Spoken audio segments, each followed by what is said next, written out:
Hello everyone, welcome back to our channel.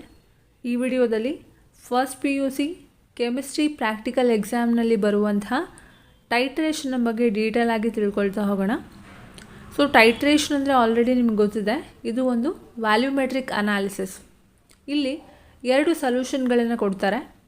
ಅದರಲ್ಲಿ ಒಂದು ಸೊಲ್ಯೂಷನ್ನ concentration already ಹೇಳಿರ್ತಾರೆ, ಸೊ ನಿಮ್ಗೆ ಗೊತ್ತಿರುತ್ತೆ. ಇನ್ನೊಂದು ಸೊಲ್ಯೂಷನ್ ಕಾನ್ಸಂಟ್ರೇಷನನ್ನು ನೀವು ಫೈಂಡ್ ಔಟ್ ಮಾಡಬೇಕು. ಸೊ ಇಲ್ಲಿ ನೋಡಿ, ಇದರ ಏಮ್ ಹೀಗಿದೆ: to determine the molarity of sodium hydroxide solution using standard oxalic acid solution that is 0.1 molar by volumetric analysis. So ಇಲ್ಲಿ ನೀವು ಕಂಡುಹಿಡಬೇಕಾಗಿರೋದು ಸೋಡಿಯಂ ಹೈಡ್ರಾಕ್ಸೈಡ್ ಸೊಲ್ಯೂಷನ್ನ ಮೊಲಾರಿಟಿ. ಸೊ ಅವರು ಕೊಟ್ಟಿರುವಂಥ ಸೊಲ್ಯೂಷನ್ ಇನ್ನೊಂದು ಯಾವುದು, ಆಕ್ಸಾಲಿಕ್ ಆಸಿಡ್ ಸೊಲ್ಯೂಷನ್. ಸೊ ಇದರ ಕಾನ್ಸಂಟ್ರೇಷನ್ನು 0.1 ಮೋಲಾರ್ ಇದೆ. ಓಕೆ, ಸೊ ನೀವು ಫೈಂಡ್ ಔಟ್ ಮಾಡಬೇಕಾಗಿರೋದು ಸೋಡಿಯಂ ಹೈಡ್ರಾಕ್ಸೈಡ್ನ ಮೊಲಾರಿಟಿ. ಸೊ ಇದರ ರಿಯಾಕ್ಷನ್ ಹೀಗಿದೆ: sodium hydroxide plus oxalic acid which give rise to sodium acetate plus water. So 2 ಅನ್ನುವಂಥದ್ದು ಏನಿದೆ, ಇದನ್ನು ನಾವು ಸ್ಟಾಕ್ಯೋಮೆಟ್ರಿಕ್ ಕೋಎಫಿಷಿಯೆಂಟ್ ಅಂತ ಕರಿತೀವಿ. ಸೋಡಿಯಂ ಹೈಡ್ರಾಕ್ಸೈಡ್ನ ಸ್ಟಾಕ್ಯೋಮೆಟ್ರಿಕ್ ಕೋಎಫಿಷಿಯೆಂಟು 2 ಆಗಿರುತ್ತೆ. ಆ್ಯಂಡ್ ಆಕ್ಸಾಲಿಕ್ ಆ್ಯಸಿಡ್ನ ಸ್ಟಾಕ್ಯೋಮೆಟ್ರಿಕ್ ಕೋಎಫಿಷಿಯೆಂಟು 1 ಆಗಿರುತ್ತೆ. ಸೊ ಇಲ್ಲಿ ಏನೂ ಇಲ್ಲ ಅಂತ ಅಂದರೆ 1 ಇದೆ ಅಂತ ಅರ್ಥ. ಸೊ ಅದೇ ರೀತಿಯಾಗಿ ಸೋಡಿಯಂ ಅಸಿಟೇಟ್ ನೋಡೋದಾದರೆ it is 1, water 2. Next one, observation.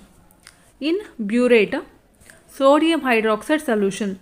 So ಬ್ಯೂರೇಟಲ್ಲಿ ಸೋಡಿಯಂ ಹೈಡ್ರಾಕ್ಸೈಡ್ ಸೊಲ್ಯೂಷನ್ ತೊಗೋಬೇಕು. In conical flask 10 ml of oxalic acid solution that is 0.1 molar.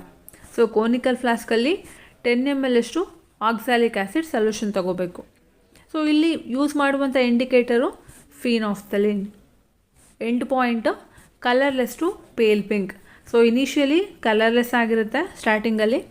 So ಯಾವಾಗ ರಿಯಾಕ್ಷನ್ ಕಂಪ್ಲೀಟ್ ಆಗುತ್ತೆ ಅದು ಪೇಲ್ ಪಿಂಕಿಗೆ ಟರ್ನ್ ಆಗುತ್ತೆ.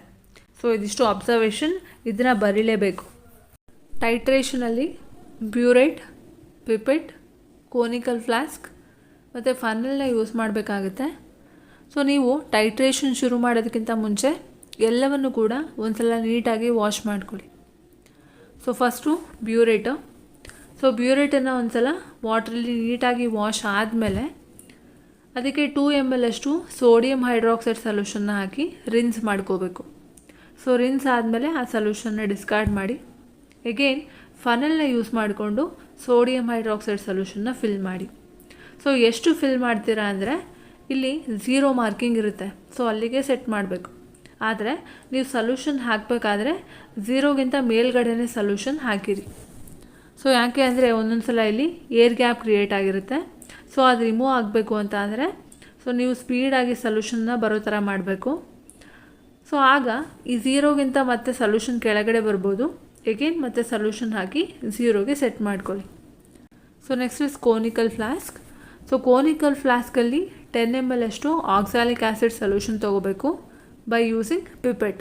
ಸೊ 10 ml ಪಿಪೆಟ್ ಇರುತ್ತೆ, ಅದನ್ನು ಯೂಸ್ ಮಾಡಿಕೊಂಡು ಸೊಲ್ಯೂಷನ್ ತೊಗೊಳ್ತೀರಾ. ಪ್ಲಸ್ ಅದಕ್ಕೆ ಮತ್ತೆ 2 to 3 ಡ್ರಾಪ್ಸ್ ಅಷ್ಟು ಫಿನಾಫ್ಥಲಿನ್ ಇಂಡಿಕೇಟರ್ನ ಆ್ಯಡ್ ಮಾಡಬೇಕು. ಸೊ ನೀವು 3 ಟ್ರಯಲ್ಸ್ಗಳನ್ನು ಮಾಡಬೇಕಾಗತ್ತೆ. ಸೊ 3 ಟ್ರಯಲ್ಸಲ್ಲೂ ಕೂಡ ಏನು ಇಂಡಿಕೇಟರ್ ಹಾಕ್ತೀರಾ ಅಂದರೆ ಈಗ 2 ಡ್ರಾಪ್ಸ್ ಹಾಕಿದ್ರೆ 3ರಲ್ಲೂ ಕೂಡ 2 ಡ್ರಾಪ್ಸೇ ಹಾಕಿ, ಇಲ್ಲ 3 ಡ್ರಾಪ್ಸ್ ಹಾಕಿದ್ರೆ 3 ಟ್ರಯಲ್ಸಲ್ಲೂ ಕೂಡ 3 ಡ್ರಾಪ್ಸೇ ಹಾಕಿ.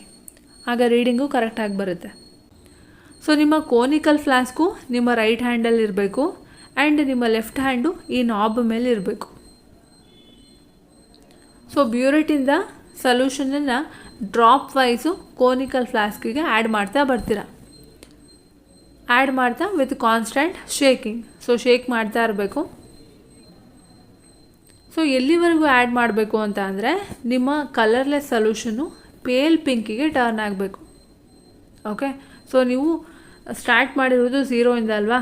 ಸೊ 0 ಬಂದು ಇನಿಷಿಯಲ್ ಬ್ಯೂರೇಟ್ ರೀಡಿಂಗ್ ಆಗಿರುತ್ತೆ. ಫಾರ್ ಎಕ್ಸಾಂಪಲ್ ಈಗ 10ಗೆ ಬಂದಾಗ ನಿಮಗೆ ಪೇಲ್ ಪಿಂಕ್ ಕಲರ್ ಬಂತು ಅಂದ್ಕೊಳ್ಳಿ.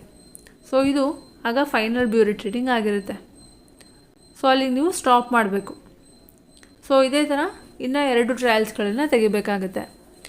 ಈಗ ಸೆಕೆಂಡ್ ಟ್ರಯಲ್ಸ್ ಏನಿದೆ, ಸೊ ಇದರಲ್ಲಿ ಇನಿಷಿಯಲ್ ಬ್ಯೂರೇಟ್ ರೀಡಿಂಗು 10 ಆಗಿರುತ್ತೆ. ಅಂದರೆ ನೀವು ಮತ್ತೆ ಈ ಬ್ಯೂರೇಟನ್ನು ಫಿಲ್ ಮಾಡ್ಕೊಳ್ಳೋ ಅವಶ್ಯಕತೆ ಇರಲ್ಲ. ಸೊ 10ಗೆ ಮತ್ತೆ ಅಗೇನ್ ಫಿಲ್ ಮಾಡ್ಕೊಳ್ಳೋ ಅವಶ್ಯಕತೆ ಇರಲ್ಲ. ಯಾಕಂದರೆ ನಿಮ್ಮ ಲ್ಯಾಬ್ಗಳಲ್ಲಿ 50 ml ಇರುವಂಥ ಒಂದು ಬ್ಯೂರೇಟನ್ನು ಯೂಸ್ ಮಾಡ್ತಿರ್ತಾರೆ. ಸೊ ಅದು ನೀವು ಒಂದು ಸಲ ಫಿಲ್ ಮಾಡಿಕೊಂಡ್ರೆ 3 ಟ್ರಯಲ್ಸನ್ನು ಈಸಿಯಾಗಿ ತೆಗಿಬೋದು. ಸೊ ಈ ಥರ 3 ಟ್ರಯಲ್ಸ್ಗಳನ್ನು ತೆಗಿತೀರಾ. ಸೊ ಇಲ್ಲಿ ನೀವು ನೋಡ್ತಿರುವಂಥದ್ದು ಟ್ಯಾಬ್ಲರ್ ಕಾಲಮ್. ಸೊ ಟ್ಯಾಬ್ಲರ್ ಕಾಲಮಲ್ಲಿ trial number, initial burette reading, final burette reading, volume of NaOH added in ml. So ಎಷ್ಟು ಟ್ರಯಲ್ ತೆಗಿಬೇಕು? ಸೊ 3 ಟ್ರಯಲ್ಸನ್ನು ತೆಗಿಲೇಬೇಕಾಗುತ್ತೆ. ಸೊ ಅದಾದ ನಂತರ initial burette reading. So first ಟ್ರಯಲ್ನ ಇನಿಷಿಯಲ್ ಬ್ಯೂರೇಟ್ ರೀಡಿಂಗು 0 ಆಗಿರುತ್ತೆ. ಹೌದಾ? 0ಇಂದ ಶುರು ಮಾಡಿರ್ತೀರ. ಸೊ ನಾನು ಎಕ್ಸಾಂಪಲ್ ಆಗಿ ಸೊ 10ಗೆ ಬಂದಾಗ ಪೇಲ್ ಪಿಂಕ್ ಆಗಿತ್ತು ಅಂದ್ಕೊಡಿ. ಸೊ ಆಗೇನಾಗುತ್ತೆ, final burette reading 10. So next volume of NaOH added in ml. So ಇದು ಹೇಗೆ ಸಿಗುತ್ತೆ ಅಂದರೆ final burette reading minus initial burette reading ಮಾಡಬೇಕು. ಸೊ ಈಗ 10 - 0, ಸೊ ಎಷ್ಟಾಯಿತು? 10. ಸೊ ಇದು ಫಸ್ಟ್ ಟ್ರಯಲ್. ಸೊ ಸೆಕೆಂಡ್ ಟ್ರಯಲಲ್ಲಿ ಏನಾಗುತ್ತೆ, ನಮ್ಮ ಇನಿಷಿಯಲ್ ಬ್ಯೂರೇಟ್ ರೀಡಿಂಗು ಈ ಫಸ್ಟ್ ಟ್ರಯಲ್ನ ಫೈನಲ್ ಬ್ಯೂರೇಟ್ ರೀಡಿಂಗು ಸೆಕೆಂಡ್ ಟ್ರಯಲ್ನ ಇನಿಷಿಯಲ್ ಬ್ಯೂರೇಟ್ ರೀಡಿಂಗ್ ಆಗಿರುತ್ತೆ. ಸೊ ಅಗೇನ್ 20ಗೆ ಬಂತು ಅಂದ್ಕೊಳ್ಳಿ pale pink. So volume of NaOH added in ml ಎಷ್ಟಾಗುತ್ತೆ? 20 - 10 is 10. ಸೊ ಅದೇ ಥರ ಥರ್ಡ್ ಟ್ರಯಲ್ಲು. ಸೊ ಥರ್ಡ್ ಟ್ರಯಲಲ್ಲಿ ಥರ್ಡ್ ಟ್ರಯಲ್ನ ಇನಿಷಿಯಲ್ ಬ್ಯೂರೇಟ್ ರೀಡಿಂಗು ಸೆಕೆಂಡ್ ಟ್ರಯಲ್ನ ಫೈನಲ್ ಬ್ಯೂರೇಟ್ ರೀಡಿಂಗ್ ಆಗಿರುತ್ತೆ, ದಟ್ ಈಸ್ 20. ಸೊ ಇಲ್ಲಿ ನಿಮಗೆ ಇನ್ ಕೇಸ್ 30ಗೆ ಬಂತು ಅಂದ್ಕೊಳ್ಳಿ. ಸೊ 30 - 20 ಆದರೆ ಏನಾಗುತ್ತೆ? 10, that is volume of NaOH added in ml.